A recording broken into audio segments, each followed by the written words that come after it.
سمیع بھی ہے اور علیم بھی، ہر بات کی خبر رکھتا ہے، ہر بات کا علم رکھتا ہے، ہر بات سنتا ہے، جب سنتا ہے تو دیکھتا بھی، سمیع بصیرہ بھی ہے، سمیع بھی ہے، بصیر بھی ہے۔ توجہ فرما رہے ہیں نا، اللہ سنتا بھی ہے اور ہر بات کا علم رکھتا ہے۔ ایک آیت میں اللہ نے، جہاں کی میں نے آیت پڑھی ہے، تو اگر آپ کی اجازت ہو تو آیت پوری پڑھ لوں، اگر اجازت ہو، جہاں سے میں نے یہ ٹکڑا دیا ہے، ان اللہ سمیع علیم، اللہ سمیع بھی ہے اور علیم بھی۔ سورہ بقرہ کی آیت میں آپ کے حوالے کر دیتا ہوں۔ اللہ نے کہا کتب علیکم، جو لفظ ہے نا کتب علیکم، یہ کئی مقامات پر آیا۔ جب آ جائے کتب علیکم، اس کا مطلب ہے ہم نے واجب قرار دیا۔ کتب علیکم الصیام، ہم نے تم پر روزوں کو واجب قرار دیا۔ ابھی آیت پوری نہیں پڑھ رہا، پہلے تو پورا مجمع دائیں بائیں آگے پیچھے، مجھے اس بات کی گارنٹی دے کہ جب یہ لفظ آ جائے کہ ہم نے تم پر واجب قرار دیا، تو اس حکم میں نبی بھی شامل ہے یا نہیں؟ بھائی روزہ نبی پر واجب ہے، سب سے پہلے نبی پر واجب ہے، سب سے پہلے نبی پر واجب ہے۔ اگر حکم نماز آیا ہے تو سب سے پہلے نماز نبی پڑھے گا، یعنی جو حکم امت کے لیے مستحب ہوتا ہے نبی کے لیے واجب ہوتا ہے، اور جو حکم امت کے لیے واجب ہوتا ہے نبی کے لیے واجب الاوجب، سب سے بڑا واجب ہوتا ہے۔ تو جب لفظ آ گیا کتب علیکم، ہم نے لکھ دیا، واجب قرار دے دیا، تو اس کا مطلب ہے نبی بھی اس میں شامل ہے اور سب سے پہلے نبی پر واجب قرار دیا۔ کیا واجب قرار دیا؟ کتب علیکم اذا حضر الیکم الموت ان ترک خیرا الوصیہ للوالدین والاقربین بالمعروف حقا علی المتقین۔ اجازت سے کہ ترجمہ کروں؟ دیکھیے محنت کی ہے میں نے پہلے آپ نے اقرار کیا ہے کہ نبی پر ہر حکم پر عمل کرنا واجب ہے۔ اگر ذہین ہیں اشارہ سمجھیں گے تو میں ترجمہ کروں، اگر ذہانت ہے، فراست ہے اور ترجمہ صرف اشارے سے سمجھ جائیں گے تو ترجمہ کرتا ہوں اپنے نوجوان دوستوں کے لیے۔ اللہ نے کہا اے نبی ہم نے آپ پر واجب قرار دے دیا، پوری امت سے کہا ہم نے سب پر واجب قرار دے دیا کہ جس کی موت کا وقت آ جائے وہ اپنے ورثے کے بارے میں وصیت کر کے جائے، اپنے والدین کے لیے، اپنے اقربا کے لیے۔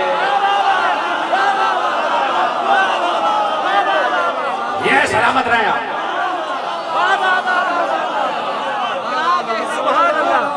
جدھر ہے سلامت رہے۔ آپ نے میری مشکل آسان کر دیا کہ جو بھی تم میں سے ہے وہ جب اس کی موت کا وقت قریب آ جائے تو وہ اپنے ترکے کے بارے میں وصیت کرے۔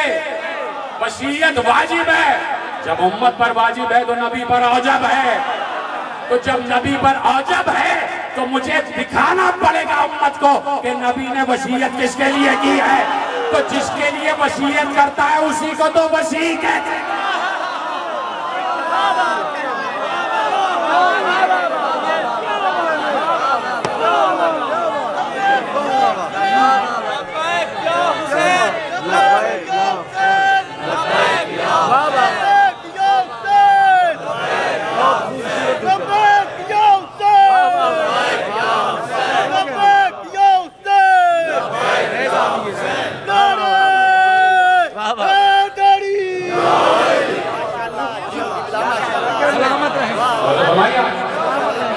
اس کی اگلی آئے اس سے بھی زیادہ حساس، اس سے بھی زیادہ حساس۔ ابھی تو کہہ دیا نا کہ ہم نے واجب قرار دیا ہے کہ اپنے ترکے کے بارے میں وصیت کر کے جاؤ، اس کے لیے امت کے لیے نہیں، اپنے والدین کے لیے اور اپنے اقربا کے لیے،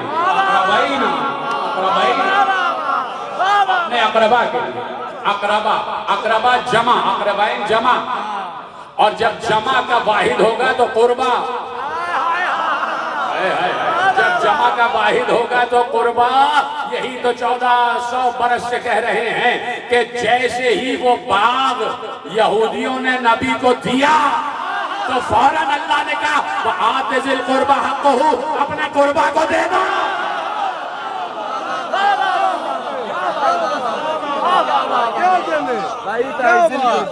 توجہ فرمائیے، کیا بات توجہ فرما دی نا آپ نے. اب اس کے بعد کیا ہے؟ فمن بدلہ، واہ واہ واہ، فمن بدلہ، اور جس نے اس حکم کو بدلا، من بعد ما سمعہ، جبکہ وہ اس کو سن چکا ہو، فإنما اسمہ علی الذین یبدلونہ، ہاں پھر اس حکم کی تبدیلی کا گناہ اسی کی گردن پر آئے گا جس نے حکم بدلا. اللہ اکبر. اب اللہ کہتا ہے ان اللہ سمیع علیم. آپ سمجھے کہاں پہ اللہ نے کہا ہے میں سنتا بھی ہوں اور سب مجھے علم ہے کہ کون کیا کر رہا ہے، کون کیا کر رہا ہے. توجہ فرما رہے ہیں آپ. تو اللہ سمیع بھی ہے اور اللہ بصیر بھی اور اللہ علیم بھی. اور جب علیم کی بات آئی تو اللہ کہتا ہے بِكُلِّ شَيْءٍ عَلِيمٍ. اللہ ہر شے کا علم رکھتا ہے، ہر شے کا علم رکھتا ہے. جو تم چھوڑ رہے ہو اس کا بھی علم، جو تم لے کے جا رہے ہو اس کا بھی علم، جو تمہارے پاس ہے اس کا بھی علم. ہر علم اللہ کے پاس ہے.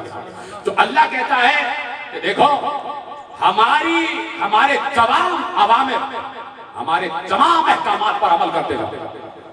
تمہیں پھر عزت تلاش کرنے کی ضرورت نہیں ہے، عزت تمہیں ڈھونڈتی بھی آ جائے. ایسا ہی ہے. ذہین لگنا بیٹھا ہے. میں تو جملہ اتنا بڑا کہہ دیا ہے، کاش کہ ہم اور آپ بھی اندر جو دل میں اور جو ذہنوں میں بعض چیزیں جاگ رہی ہوتی ہیں وہ اگر پڑھ لیتے تو آپ اس وقت سرشار ہو جاتے کہ میں کہاں پر ہوں. لیکن کچھ چیزیں اشاروں میں ہی بیان کی جاتی ہیں، اشاروں ہی میں بیان کی جاتی ہے، تو اشارے ہی سمجھا کریں. توجہ فرمائیے آپ. بیٹا بس صحیح ہے بیٹا، ٹھیک ہے پڑھن تو باپ. توجہ فرمائیے آپ. بیٹھ جاؤ کہ بھائی کچھ چیزیں اشاروں ہی سے سمجھی جاتی ہیں. توجہ فرما رہے ہیں، میری طرف رہیے گا. تو اب اللہ یہ کہتا ہے کہ تم ہمارے ہر امر پر عمل کرو، ہر امر پر عمل کرو، ہر حکم پر عمل کرو، تو عزت تمہارے پیچھے آئے گی. تمہیں عزت تلاش کرنے کی ضرورت ہے. ادھر جاؤ ادھر جاؤ، عزت کیسے ملے گی کیسے ملے گی.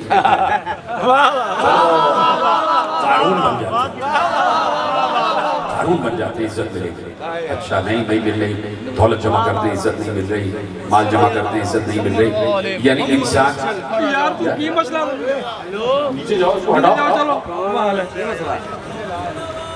نیچے جاؤ. یہ تو بات کر دیا ہو یار.